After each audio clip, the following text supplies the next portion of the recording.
Maraming salamat. Praise unto you, Lord Jesus. Amen. Amen. Sige po, palakpakan pa po natin ang Panginoon. Maraming salamat. At isa pang palakpak para sa inyong mga sarili dahil pinili po ninyo ang buhay na yan. Congratulations po ninyo yung kapatid niyo. Congratulations, you made the right choice. You made the right choice. Amen. Hallelujah. So, still in our series, ano yung series natin? Fresh. Hindi fresh breath, fresh start. Amen. Alam niyo po, when God called Paul into faith, si Paul po, si Pablo, sino po nakakilala kay Pablo? Pagpalabas na kayo ng Bible, pamilyar po kayo kay Pablo. Nung tawagin po ng Diyos, si Pablo, sa pananampalataya, hindi na po siya bumalik sa dati po niyang buhay. Hindi po uso kay Paul ang backslide. Hindi na po uso ang backslide sa panahon natin. Amen mo ba? Amen. So si Paul, hindi na po siya bumalik sa dati niyang buhay, even when he experienced so much challenges sa mission journeys po niya. Napakadami pong naranasan ni Paul sa kanyang pagmimisyon. Several times po, in his way to share the good news, sa kanyang pong pagtungo sa mga lugar kung saan ibabahagi niya mabuting balita, na-experience po niya ang 4 na beses na pagkasira ng barko na kanyang sinasakyan.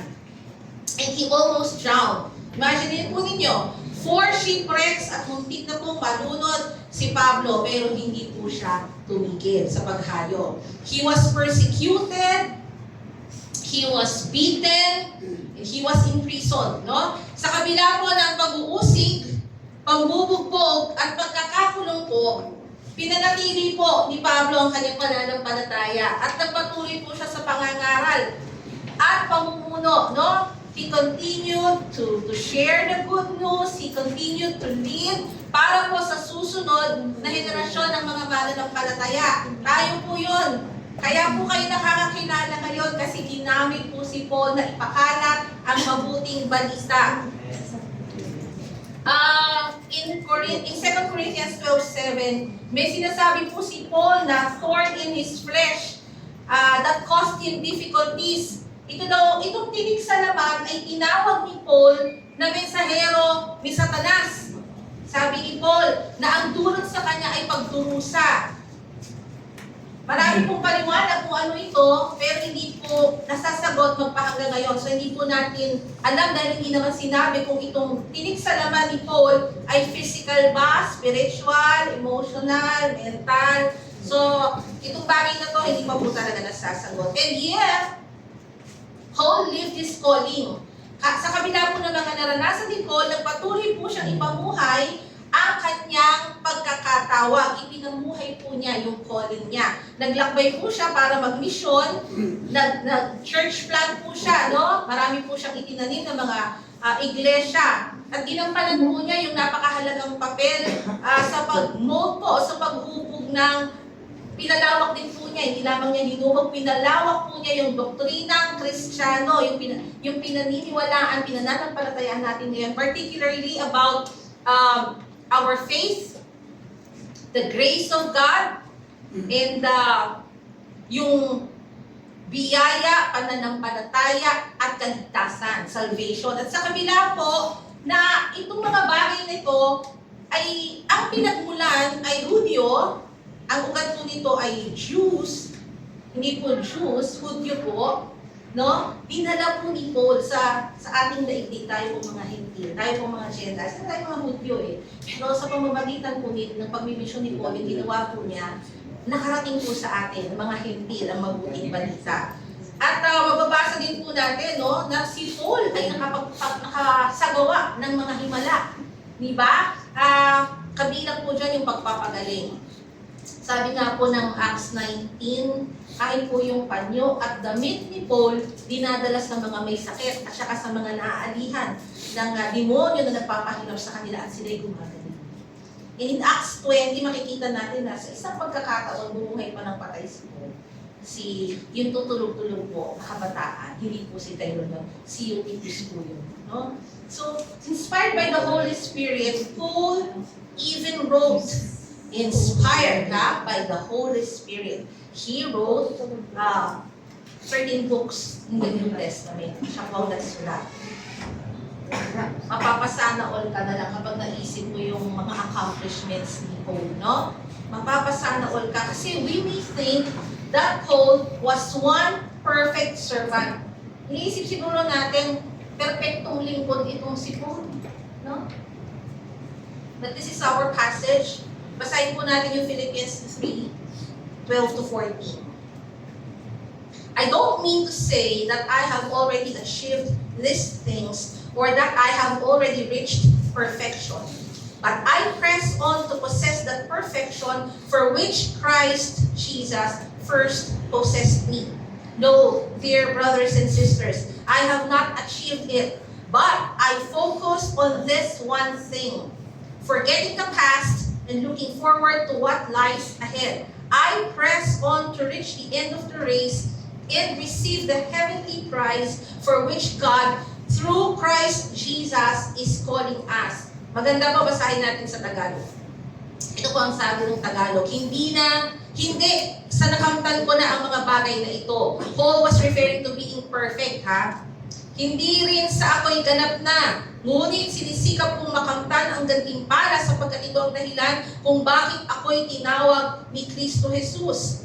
Verse 13, mga kapatid, hindi ko ipinapalagay na nakamit ko na ito. Ngunit isang bagay ang ginagawa ko. Habang nililimot ko ang nakaraan at sinisikap na marating ang layuning nais kong makamtan. Nagpupunyagi ako patungo sa hangganan upang makamtan ang gantimpala ng pagkatawag sa akin ng Diyos sa pamamagitan ni Kristo Jesus, ang buhay na nasa langit. So ano sinasabi po ni Paul? Hindi pa niya natatamo ang pagiging ganap o perpekto. No? He said that he has not yet achieved perfection. Sa palagay pa nga po niya, siya ang pinakamalala sa lahat ng makasalanan. Yan po ang sabi niya sa 1 Timothy 1:15. Sabi niya, next slide. This is a trustworthy saying and everyone should accept it. Christ Jesus came into the world to save sinners, and I am the worst of them all. Masasabi po ba natin na we are the worst of all sinners? No? Looking back, no, kung anong pinagmulan ng buhay natin, maaaring masasabi din natin na tayo ang pinakamalala sa mga makasalanan. Paul was not perfect, and he did not say that he was. Hindi naman po niya sinabi na perfecto siya. Pero ang sabi niya, sinisikap niyang makamtan ito dahil ito ang dahilan kung bakit siya tinawag ng Panginoon. Our message today is grace in imperfection. Tayo man po, nang tawagin tayo ng Panginoon sa pananampalataya, He understood that we would not be flawless. No, naunawaan ng Panginoon na hindi po tayo magkakaroon ng sinless perfection. Ang ibig sabihin po, walang kasalanan na magiging perfecto. Because in this life, we still struggle with sin. Otherwise, hindi po ituturo sa atin ng Panginoong Jesus ang panalangin sa Matthew 6. Yung model prayer niya, no? He would have not teach us to ask for forgiveness and for us to forgive others. Ito po yung part ng panalangin ito sa Matthew 6:12 na tinuro ni Jesus. And forgive us our debts as we forgive our debtors. Sa New King James Version po. Sa New Living Translation, ang sabi po ng panalangin, and forgive us our sins as we have forgiven those who sin against us. Di po ba? Kung kaya natin magkaroon ng perfectong yung perfect, sinless perfection. Ang hirap po sa Tagalog, sinless, yung maging flawless tayo, hindi tayo tuturuan ni Jesus ng panalangin ito. Maging si Paul nga, sabi niya sa Romans, alam niya walang mabuting bagay na naninirahan sa kanya kasi may sinful nature pa siya. May kakayanan siyang naisin. Sabi ni Paul, kung ano ang mabuti pero hindi ito ang ginagawa niya. Sapagkat, sabi niya, hindi daw niya ginagawa kung ano yung gusto niya. Ang masamang hindi niya gusto, yun ang siyang ginagawa ni Paul. So kung ang ginagawa ko ay hindi ko nais, sabi niya, hindi na ako gumagawa nito, kundi ang kasalanang naninirahan sa akin.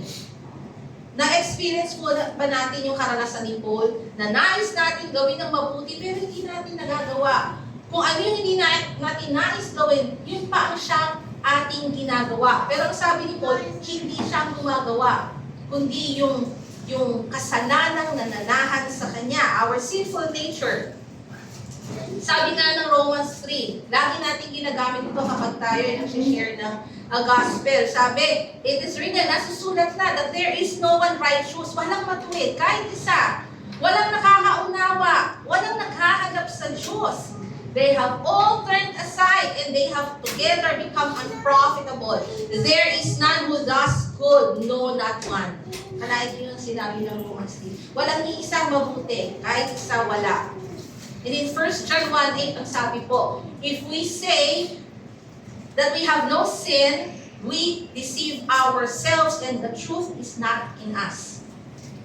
Kung sinasabi daw po natin na wala tayong kasalanan, niloloko lang natin ang ating mga sarili at ang katotohanan ay wala sa atin. And in Proverbs 20 verse 9, ang sabi po ito, Sino ang makapagsasabi na ang puso niya ay malinis at di namuhay sa kasamaan kahit isang saglit? Meron po ba dito? May perfect ba sa NLA? Sino po ang makapagsasabi, no, na ang puso niya ay malinis at hindi namuhay sa kasamaan kahit isang saglit? The truth is, we will never achieve perfection, meaning without sin during our lifetime. Because only God is the sole being of absolute perfection. Si Lord lang po ang perfect, no? So, if Jesus knew that we would not be perfect in this life, kung alam ng Panginoong Jesus na hindi tayo magiging perfecto sa buhay na to, bakit sabi niya sa Matthew 5:48, be perfect therefore as your heavenly Father is perfect? Eh, hindi naman pala, no? Paano natin pagsasamahin ng utos na maging perfecto tulad ng sinasabi ni Jesus, no? Sa kabila na ang katotohanan ay hindi tayo ganoon. Balikan po natin si Paul sa Philippians 3:12b. But I press on, sabi niya, to possess that perfection for which Christ Jesus first possessed me. Verse 13, I have not achieved it, yung perfection, but I focus on this one thing, forgetting the past and looking forward to what lies ahead. So what does Paul has to endure? Anong meron siya para magtiis? Anong meron si Paul para magpatuloy po with his calling? Paul knew what he needed and Paul knew what he had.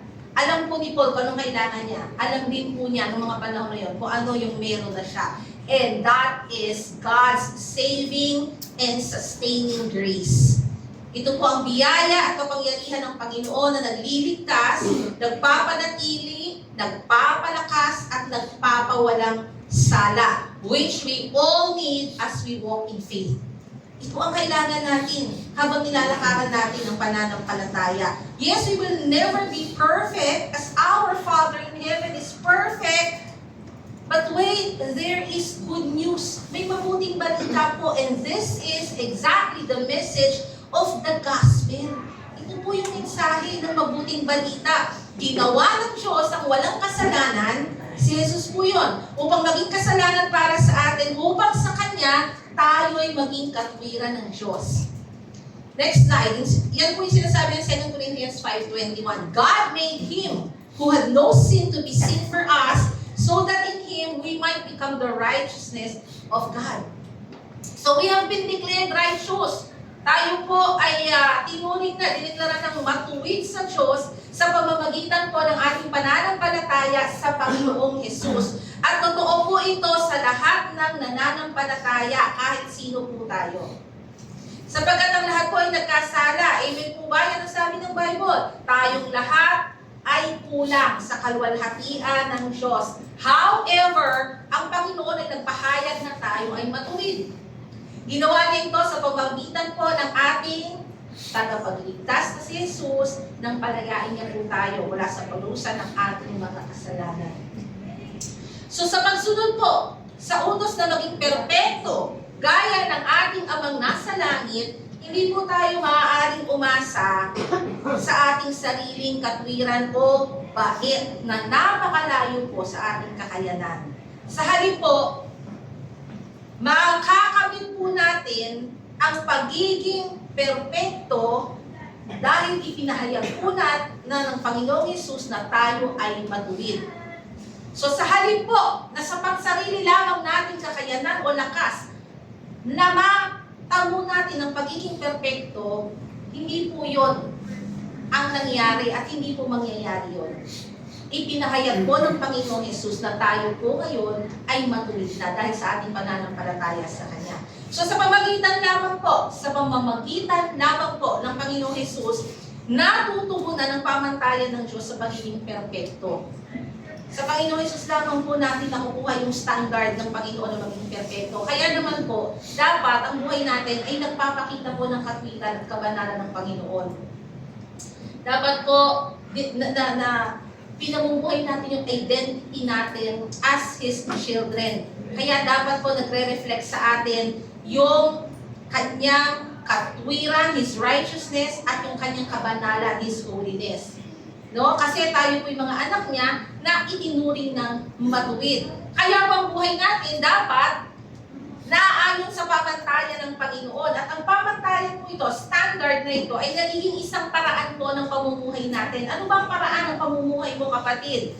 Dapat po yung standard ng Panginoon, ito po yung paraan ng pamumuhay natin. Ano po ito? Ang pagsunod sa kanyang mga aral, pagsunod po sa mga teachings ng Panginoon at sa mga utos na malinaw naman. Pagsunod natin sa mga utos ng Panginoon, malinaw. Bakit? Nasa Bible na. Babasahin mo na lang. Amen? Amen? At para magawa ng lahat ng tao po ito, lahat po ng tao ay magawa ito, dapat po na umaasa ang tao o tayo pumana ng panataya sa pagkilos ng banal na spirito. No, sa gawa, umasa po tayo sa gawa ng banal na spirito ng Panginoon. Yan po ang sabi ng Zechariah 4:6, di ba? Hindi sa pamamagitan ng lakas o kapangyarihan, kundi sa pamamagitan ng aking spirito, sabi ng Panginoong makapangyarihan. Amen? Not by might nor by power, but by my spirit, says the Lord God Almighty. Amen? So like Paul, katulad po ni Paul, mayroon na tayong mapagpalang biyaya ng Diyos. Biyaya po na magtiyaga, biyaya po na magpatuloy, at tumingin ng may pag-asa sa kung ano po yung naghihintay sa atin sa hinaharap. Sa biyaya po ng Panginoon, sa grace po ng Panginoon, pinalalakas at tinutulungan niya tayo. He supports us, He strengthens us. Ang Diyos po ang ating kaaliwan, no? He is our comfort. At ang patuloy po na humihikayat sa atin. Patuloy po siya nag-i-encourage sa atin. So when we say, God sustains, next slide, nangangahulugan po ito na ang biyaya ng Panginoon, na dahil po sa kanyang biyaya, tinutulungan niya tayo para tayo magpatuloy. Sa pamamagitan po na pagbibigay sa atin ng mga kailangan nating suporta, kalakasan, proteksyon, ginhawa o kaaliwan, at pagpapalakas o paghihikayat. Yan po yan. When God sustains, it means that God helps us to keep going. Na magpatuloy po tayo by giving us the support that we need. No, by giving us the strength that we need, by giving us the protection that we need, the comfort and encouragement. Lahat po yung kailangan natin sa paglakad natin sa pananampalataya. Amen? Next slide. God's sustaining grace in the believer's life po speaks of His power and love. Ang biyaya po ng Panginoon ay patungkol po sa kanyang kapangyarihan at pag-ibig na naglalarawan sa patuloy po niyang pagkilos na pinapanatili ang pisikal at spiritual na pangangailangan natin para tayo ay makapagtiis at makapagpatuloy. Kapatid, kaya ka nakakatiis, kaya ka nakakapagpatuloy dahil sa biyaya ng Diyos, hindi dahil magaling ka. Amen po ba? We know that our God is all-powerful and sovereign na pinagmumulan po ng ating buhay. Siya lang po ang pinagmumulan ng ating pangangailangan. Siya lang po ang pinagmumulan ng ating lakas. Dahil dito, hindi po tayo nawawala ng pag-asa because His power keeps us going. No, ang kapangyarihan lamang ng Diyos, ang kanyang biyaya lamang kung bakit tayo nakapagpapatuloy. In other words po, God's sustaining grace in a believer's life is His providence. When we say providence, ito po yung protective care ng Panginoon sa atin. At ang pag-aalaga po ito ay higit pa sa pag-aalaga ng kahit na sino mang tao. No? We don't deserve to receive anything from the Lord and yet He freely gives. Wala naman tayong karapatan o hindi tayo dapat tumanggap ng kahit ano sa Panginoon. And yet God is so good, He is so kind, He is so faithful, He gives freely. Dahil nagmamalasakit po ang Panginoon sa buhay natin. At hindi po siya namimili ng panahon. Hindi po seasonal ang kanyang biyaya. He is directly involved in every second of our lives. Ang sarap pong laging maalala na ang Panginoon ay laging kasali sa bawat segundo ng buhay natin. Hindi tayo nag-iisa. Lagi po siyang kasali. No? Talagang ini-involve ng Panginoon ang sarili niya sa atin. That's why we don't just survive every day. No, we overcome because God sustains us with His strength. Hindi lang tayo nabubuhay, hindi lang basta nabubuhay sa araw-araw. Napagtatagumpayan po natin ang lahat ng hamon sa buhay dahil inaalalayan po tayo ng Diyos ng kanyang lakas. Amen? Sa Psalm 54 verse 4, ang sabi po, "Behold, God is my helper, the Lord is the upholder of my life." When we say uphold, ibig sabihin po nun, support, preserve, ingatan po, to protect po, yun ang uphold. So ang lakas kasi natin sa kalaunan, bibiguin po tayo. No? May lakas naman tayong natatangi. Pero sa kalaunan, bibiguin po tayo ng ating sariling lakas. Pero si Lord, ang sabi po sa Psalm 18:39, pinalalakas niya tayo sa labanan. No, siya ang nagpapatatag sa lakas natin para magtiis. Ang tao po may hangganan. May hangganan lang tayo. May limitasyon po tayo. Pero si Lord wala. Ang kanyang lakas, walang katapusan. Amen? Alam niyo kapatid, sa saling problema ang maaari natin kaharapin, no? Iba-iba po ang problema. Ngayon lang, marami tayong problema. Amen po ba? At iba-iba. Kapag inisa-isa natin, mabigla tayo na. Yan ang problema mo. Wala ka sa problema mo. Baka magpayabangan pa tayo ng problema, no? Kasi ang totoo sa buhay na to, iba-ibang magiging problema natin kahit tayo po ay mananampalataya. Ngayon, at sa hinaharap, meron po tayong kakaharapin. Pero hindi po nagkukulang ang Diyos sa pagtulong. Hindi po siya nagkukulang sa pagsama sa atin. Hindi siya nagkukulang sa pag-alalay sa atin. That is why we do not magnify our challenges, our problems, our trials. Hindi natin tinitingnan siyang malaki. Hindi tayo na-overwhelmed sa laki ng ating mga difficulties. Ang minamagnify po natin ay yung kakayanan ng Diyos na malalay sa atin. Ang minamagnify natin yung kapangyarihan at pag-ibig ng Diyos na kumikilos sa ating mga buhay. Kaya huwag po tayo panghinaan ng loob dahil walang oras na hindi niya tayo sinasamahan. Oo kapatid, kahit sa toilet sinasamahan ka ng Panginoon. Wala pong panahon na wala siya sa buhay natin. He sustains us to overcome persecutions. Alam nyo, may pag-uusip po tayo na nararanasan, meron po tayong pagkabalisa na nararanasan, may takot, may pag-aalala. But in all these things, He sustains us to overcome. No? Tinutulungan niya tayo, inaalalayan niya tayo, iniingatan niya tayo para mapagtagumpayan natin ang mga bagay na ito. Tinutulungan po niya tayong labanan ng mga tukso. Akala mo malakas na maglalabanan ng tukso. Hindi kapatid. His sustaining grace helps you overcome that temptation. Tinutulungan kanyang makayanan ng mga paghihirap. No? Isa puso at palagi po natin alalahanin na nalalaman po ng Diyos ang lahat. No? Nakikita niya ang lahat, naririnig niya ang lahat. Wala pong malilihim sa Panginoon. Kaya walang pinababayaan si Lord. Huwag po natin ikatakot na walang nalilihim sa Diyos. Bagpos ikasiya po natin sapagkat alam ng Diyos ang lahat, ibig sabihin hindi niya tayo pababayaan. No? Maging kalakasan nawa natin ito. Amen po ba? Amen? Next is we experience needs. No, but the Lord sustains us with His generous provision.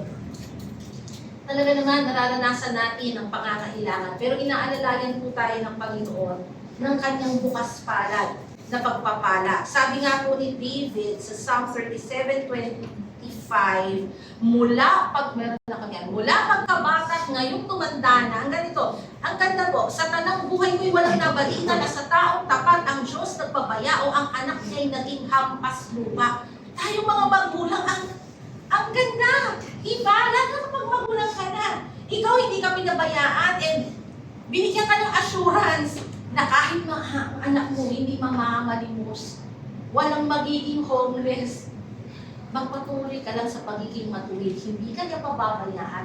Even the next generation from you, walang magiging hampas lupa. Si David, sabi niya, tumanda na siya, wala siyang nakita na ang taong matuwid ay pinabayaan ng Diyos, maging yung anak, naging hampas lupa. Amen? Sabi po sa Matthew 6, sabi ni Jesus, yung mga ibon na hindi naman nagtatanim, hindi naman umaani, no? Pero pinapakain niya. Sabi pa nga ni Jesus, yung mga bulaklak, paano daw tumutubo na maging si Solomon, hindi nakapagdamit ng singganda ng mga bulaklak na ito. Can you just imagine na si King Solomon, pinakamayaman, sigurado magaganda ng damit niya, pero hindi na tulad ni Jesus sa magagandang bulaklak. Kasi ang sinasabi ng Panginoon dito, walang effort ang mga bulaklak nito, and yet, pinapakain niya. He sustains these flowers. Mas importante ka sa Panginoon. Amen? Amen? Yung ibon nga, nakakita na ba kayo ng ibon na bumagsak dahil gutom? Hindi po siya bumagsak dahil gutom. Nagkamali po yung ibon. Akala niya, open space salamin pala. Totoo po yan. Kasi sa amin, laging may ibong lumilipad na akala niya makakalusot siya. Kaya lagi po may hilong ibon sa amin. Buti na lang minsan buhay pa pag nanatampon. Pero hindi po yung gutom. Nahilo po siya ng maungkog. Hindi po siya bumagsak dahil sa hilo at gutom. Hindi po kasi pinababayaan ng Diyos. Ikaw pa. Ikaw pa, kapatid. Walang buwang ang pag-aalaala. Kailangan natin lang piliin na palakasin ang pagtitiwala natin sa Panginoon. Amen? Amen. Sabi nga ng Philippians 4:19, di ba?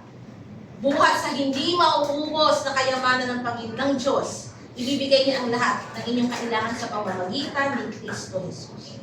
No? And my God shall supply all your needs according to His riches in glory by Christ Jesus. Alam niyo, pasalamatan natin ang Panginoon. Kasi gising na gising kayo. Wala namang natutulog, ano? Walang nagising. Ito, lahat kanina pa. Buti yan, tulog siya, walang maingay. Kapatid, alam nyo, pag-ising pa lang natin sa umaga, alam na ni Lord ang kakaharapin natin, no? Hindi lamang pag-ising mo, alam niya kung anong kakaharapin mo sa maghapon hanggang matapos ang araw na ito. Nagising ka bang nakasimangot o nagising kang masaya? Kasi yung gising ka pa. Kasi may mga tao magigising lang, simangot na no? Diba?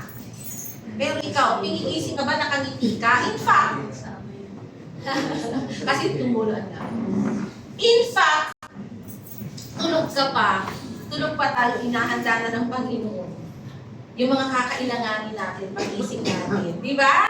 No, nagpahinga ka kasi may biyaya ng pagtulog. Ako naniniwala na maging ang pagtulog, regalo ng Diyos. Kasi pag dumadating sa buhay ko yung hindi ako makatulog, ang madalang, Lord, give me sleep. Lord, give me sleep. May tulog. Kasi ano po galing sa kanya eh. Bibiyaya niya pagtulog. Nagising ka kasi may biyaya ng buhay. You have to thank God for it. Diba? Ito maganda o Psalm 3:5. I lay down and slept. I awoke for the Lord sustain you. Next slide na. Sabi po, ako'y nahiga at natulog. Ako'y muling gumising sapagkat inaalalahin ako ng Panginoon. Sarap, no? Natulog kang ligtas, gumising kang ligtas. Hindi ka pinabayaan ng Diyos. Ang inaantay lang niya sa'yo, kapatid, kung paano mo haharapin yung araw ng magising ka. Sosolohin mo ba? O magpapasama ka kay Lord? Yun ang inaantay ng Lord sa'yo. Kasi kung hindi ka magpapasama, sayang. Hindi mo mararanasan yung hinanda niya habang natutulog ka. Amen? So, cast your burden on the Lord. Yan ang sabi ng Psalm 55 verse 22. Iatang mo ang iyong pasan sa Panginoon. Aalalayan ka niya. Hindi niya pahihintulutang makilos kailanman ang matuwid. He will not let you be moved. You will not be shaken. Basta hayaan mo na ang Diyos ang magdala ng iyong mga burdens. Aalalayan ka niya. He shall sustain you. That's His promise. Sa mundong ginagalawan po natin, lahat nagbabago. Di ba? May kasabihan, no? Ano ba yung kasabihan? Only change is constant. Yun lang kasabihan ba yun, no? Kasi lahat ng bagay, ewan ko kung tama ako, no? Correct me if I'm wrong. Pero, sa totoo lang po, ang mundong ginagalawan natin, nagbabago ito. No? Ang hindi lang po nagbabago, yung pagtulong at pag-iingat ng Panginoon. Yan, hindi nanimili ng panahon. Lagi yan. God is always present with His steady care for us. No? Ito po yung assurance ng kanyang biyaya.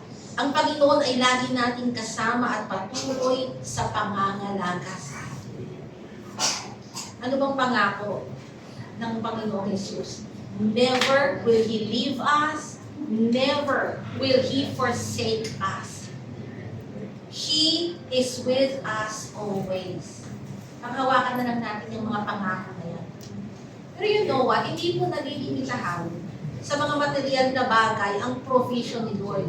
Makakala natin yung generous provision ng Lord, puro material na lang. Kasi talaga naman by nature, materialistic tayo. Di ba? Lagi natin iniisip na kapag may mga material na bagay, pinagpala na tayo. But we have to thank God for it kasi He sustains our needs. Pero hindi po nalilimitahan sa mga material na bagay ang provision ng Panginoon. No? When God sustains us through His provision, it goes beyond the material things. No? Halimbawa po, God provides sorrow. God provides joy in our sorrow.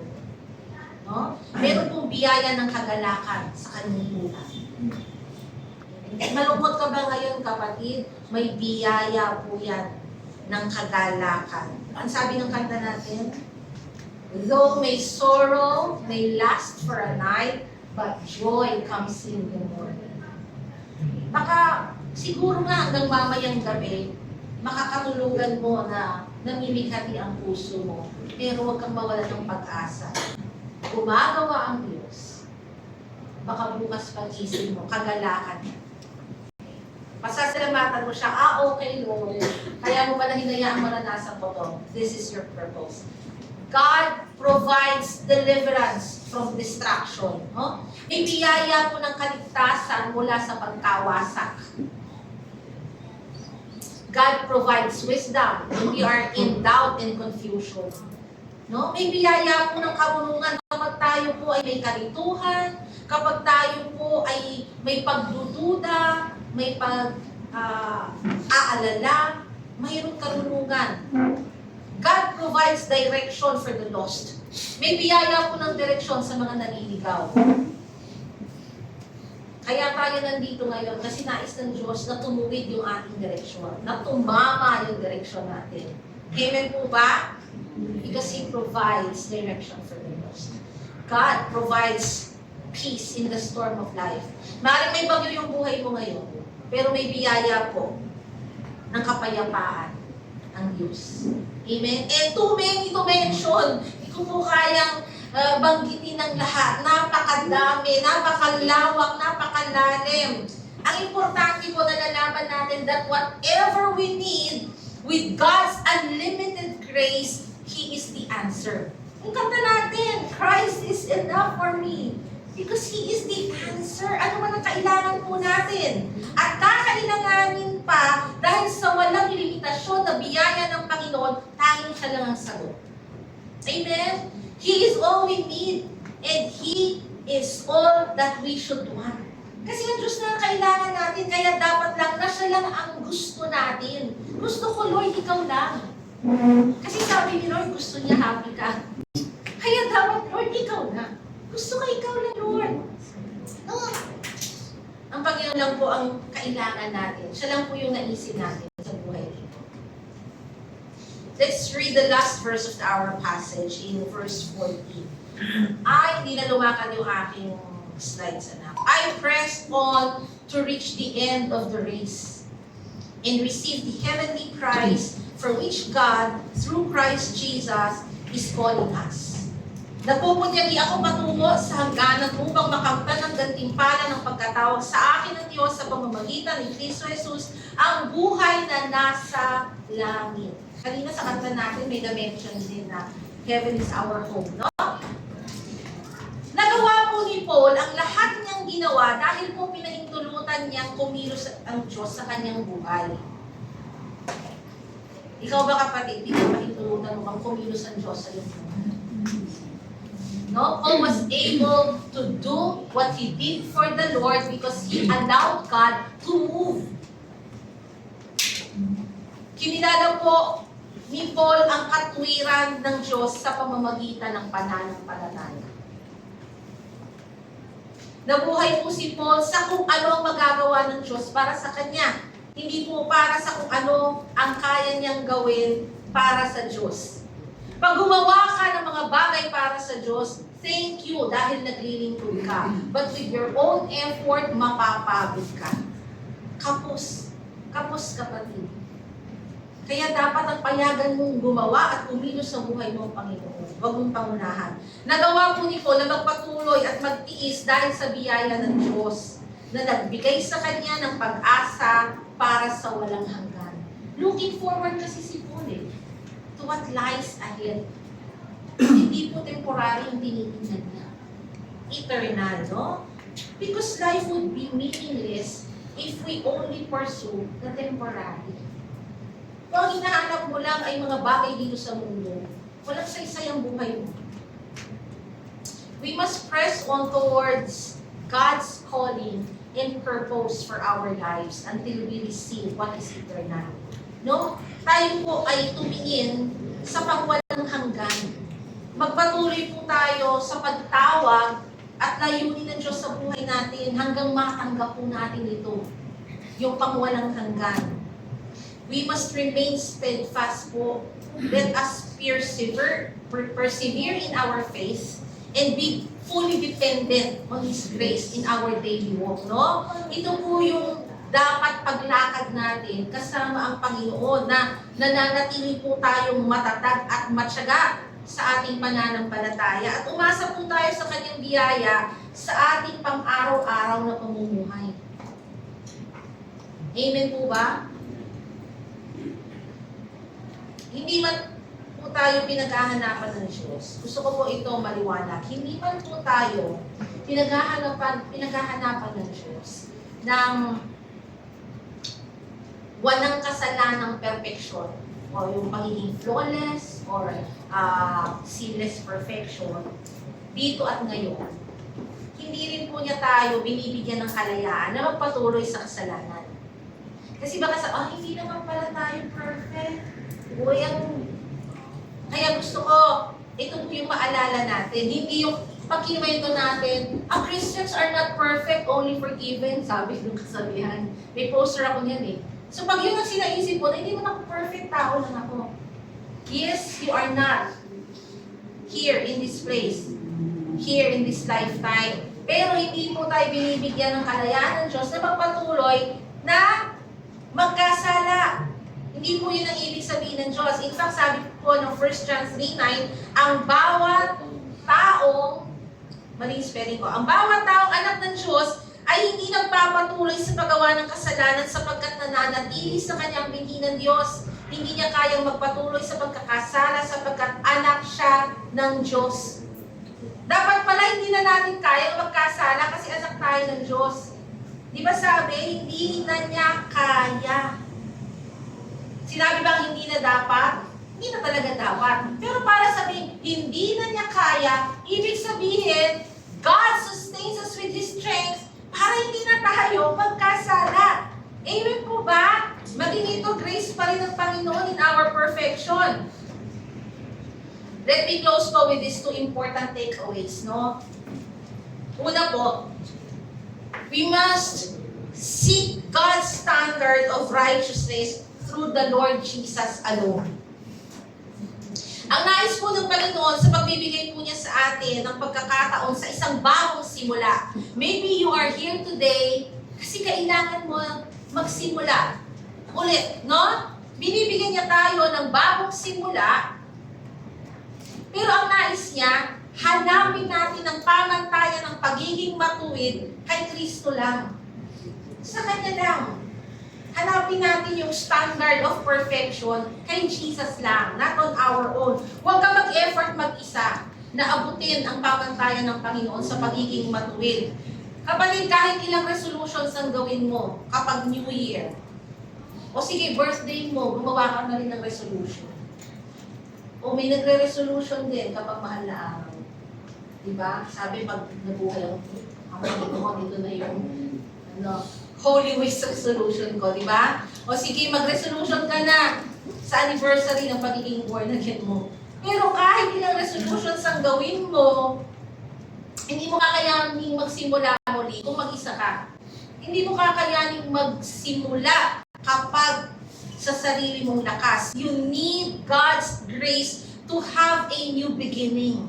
Kung gusto mo ng bagong simula, you have to seek God's standard. You have to seek God's grace. And you'll find refreshing and a chance to start anew from the only source. No? Matatagpuan po natin yung pagbabago sa ating source, who is our God of second chances. No? Ang Panginoon naman po ang source talaga ng new beginnings. He is the God of second chances. Paulit-ulit kanya kapatid, bibigyan ng pagkakataon na talikuran yung mga bagay na hindi tama at matubig sa buhay mo at magpatuloy sa Kanya. Amen? Pangalawa po, be fully dependent on God's grace and discover what He is capable of, rather than focusing on our own abilities, because apart from Him, we are nothing. However, with God, everything gains significance and purpose. No? Ang nais ng Panginoon ay lubos po tayong umasa sa Kanyang biyaya at makita po natin kung ano ang Kanyang magagawa. No? Umasa po tayo sa grace ng Panginoon and let us see kung ano yung kayang gawin ng Diyos, no? Sa buhay natin. Hindi po yung kung ano ang kaya natin.